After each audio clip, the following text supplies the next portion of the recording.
त्यात मध्ये आडवं. कमलाक्का, तिचं काय करायचं ना ते तू कर. तिला चांगलीच अक्कल घडव. माझा मान हिरावून घेतलाय त्या पोरीनं. मन कसलं मन?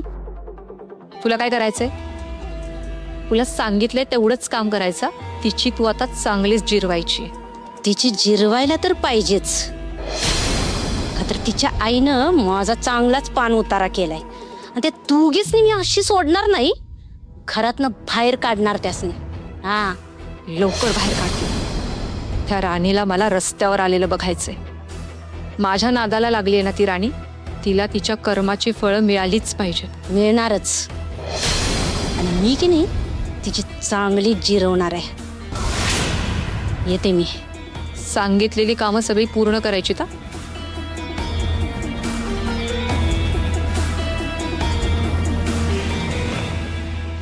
कमलाक्का, त्या राणीची तू जिरो किंवा नको जिरोस, तिला तर मी आता सोडणार नाही. राणी, तुझे दिवस आता भरलेत म्हणून समज. पण तुला सांगू का राणे, जगात असं कुठलंच घर नाही ज्याची दारं तुझ्यासाठी उघडी राहणार नाही. अगं तू सतत लोकांच्या भल्याचा विचार करतेस.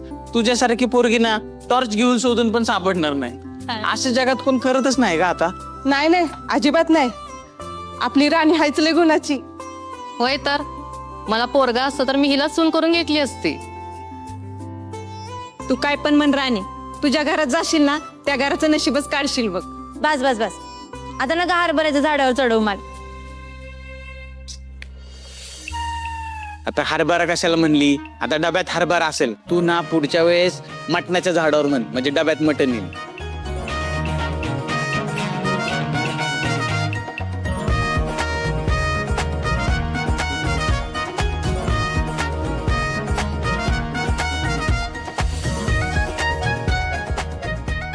बघितलं, राणीनं समजासली भाजी वाटून वाटून संपवली.